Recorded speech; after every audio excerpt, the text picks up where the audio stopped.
I said, it's left lots of people economically insecure. And when people are economically insecure, they are vulnerable to appeals to scapegoating, to racism, to religious intolerance. And you see all of that in Donald Trump. And the fact that he continues to win Republican primaries and seems to be gaining momentum as he goes is profoundly discouraging to me. Now, I'm a Democrat. I'm not going to be a big booster of Republicans in any circumstances, but this is a particularly troubling time in terms of the direction in which the Republican Party is going in this country. So that's very troubling. You know, I made a commitment to Hillary long ago, before I even knew that Bernie Sanders was in the race. You know, clearly there are a lot of things that Bernie Sanders says that are appealing to me. But I know, as a person who tries to get things done, there are a lot of things I'd like to do that I don't have the votes for.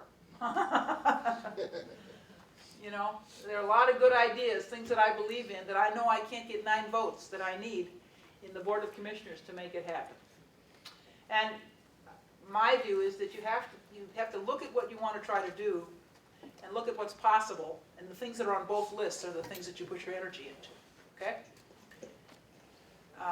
So that's where I am in the presidential race. Continue to be concerned and discouraged by what's happening on the Republican side, and committed as a Clinton delegate. So, sir?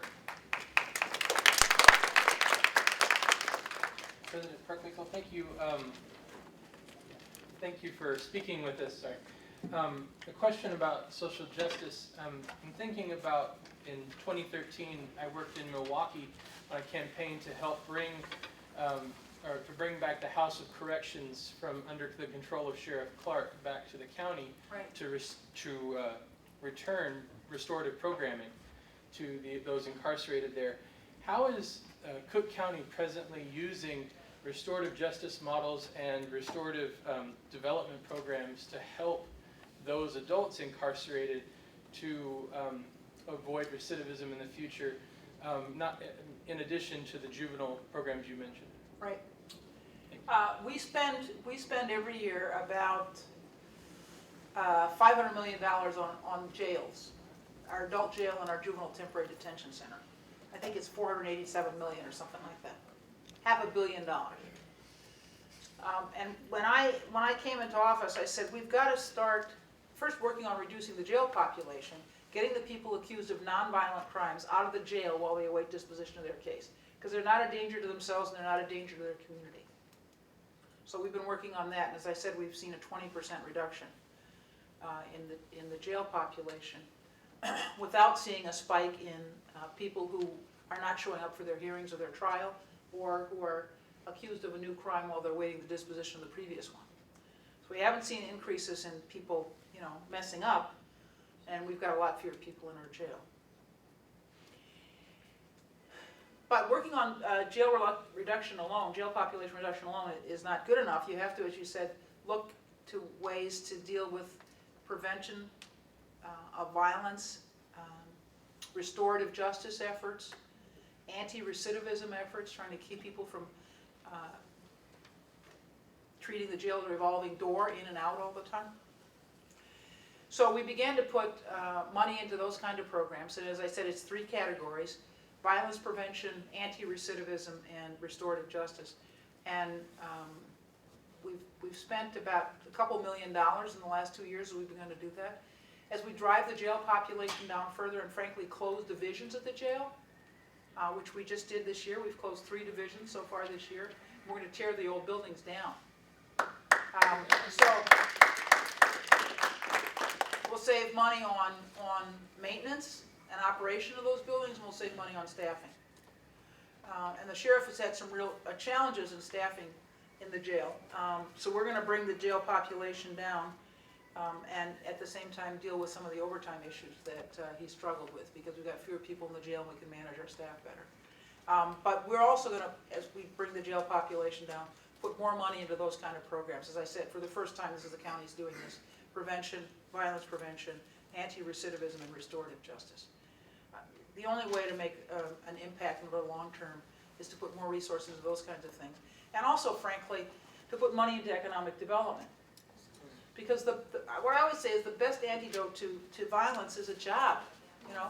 That a young person sees a future for themselves, sees the possibilities of adulthood, sees themselves, you know, living longer than their 20s. And if they have a job and they can see a career for themselves, I think they're much likely to be in trouble on the streets, and much more likely to be on a path to productive adulthood. So we've got to, I always say, policing strategies, even changing our policing strategies, which we surely need to do in black and brown neighborhoods, where people get arrested in just crazy numbers for things that white people never get arrested for.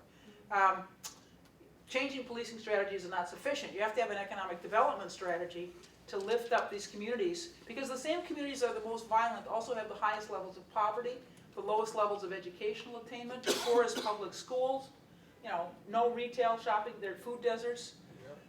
So if you're gonna do something about the violence, you have to have a holistic plan to deal with it, and not just think you're gonna deal with it by putting more police on the street or changing how the police treat people, which are, you know, things you need to do, but that's not sufficient. I was really impressed that you kept running for alderman after not getting the first and second time. Could you speak to our students about how you pull yourself up? Because they face that, you know, sometimes school doesn't work the first time or whatever. How do you keep moving ahead when things don't work out the first time? You know, I usually say about myself that when I was a kid, I was described as stubborn. When you're an adult, that's called persistence, and it's a good trait. No, you know, I knew that I would be a better alderman than the incumbent, and I was just too stubborn to give up.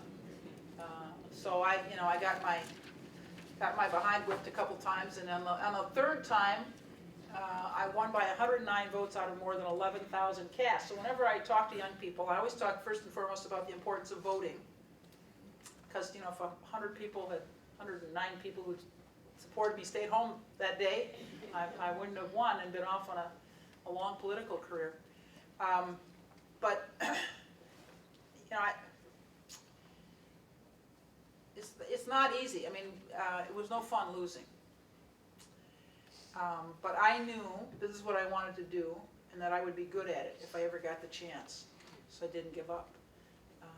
And sometimes that's, you know, the biggest ingredient in success is just not giving up, you know.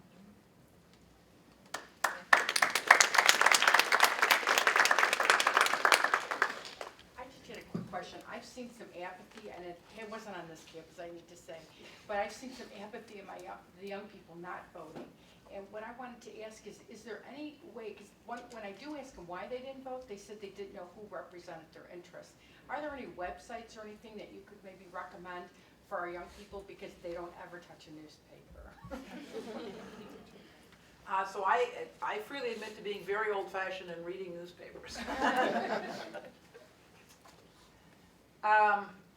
Websites. You know, I'm not really sure, since I read newspapers and that's my primary source of information, where the best place to go online is.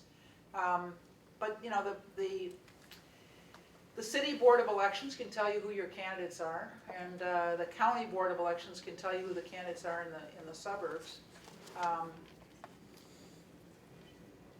In this election, every state representative, so every member of the General Assembly is up, and 1/3 of the senators are up. Is that right? 1/3 or 2/3? So a good portion of the body in the Senate, in the Springfield State Senate, are up. Every congressman is up, because congressional terms are 2 years. And we have a Senate race in the state of Illinois. Mark Kirk being the incumbent, and Napoleon Harris and Andrea Zopp and Tammy Duckworth being the candidates on the Democratic side. So I wish I could tell you some magic website to go to, but I can't. It's something that they maybe should look into. That's my suggestion. Yeah, and maybe, is there somebody else in the audience who can help me out here? A place to go to find out exactly who you got a suggestion, sir? They can go to the State Board of Elections, and they have all candidates running as well, different races across the state. And capital FAX, FAX. Why don't you go to the map? Thank you. Capital Facts, it's capital FAX, would be, you can go to the website and check that. They send out daily updates constantly throughout the day about different political issues around the state. But that's a great site to go to. And the State Board of Elections. State Board of Elections, not the Secretary of State, right. Thank you, that's good. Thank you. So I was fortunate enough to grow up in Hyde Park, and so you were my alderperson for pretty much most of my life. Okay. And what I've appreciated is your public service and your accessibility. I think walking through the neighborhood, seeing you and your dog, and Yes. and feeling as though you were approachable, but also that you cared about the community that you were in, brings me hope, because in this time in Illinois and Chicago, it's very hard to trust public servants, and I've been impressed by also those who you have mentored. So Kurt Summers being our city treasurer, and some of the tremendous things that he's doing for economic growth, and Kim Fox. And so if you can just kind of talk to us about, in this climate, because Illinois and Chicago are a hard climate, to stay ethical and to stay accountable and accessible, how you've been able to do that. Okay, well, the first thing is, while losing the first two elections was no fun, it did sort of pound into me a certain humility about public life. I thought for the first time I ran and the second time I ran that I was the best candidate in the race. The good people of the Fourth Ward didn't agree with me. On the third time, as I said, I won a very close election.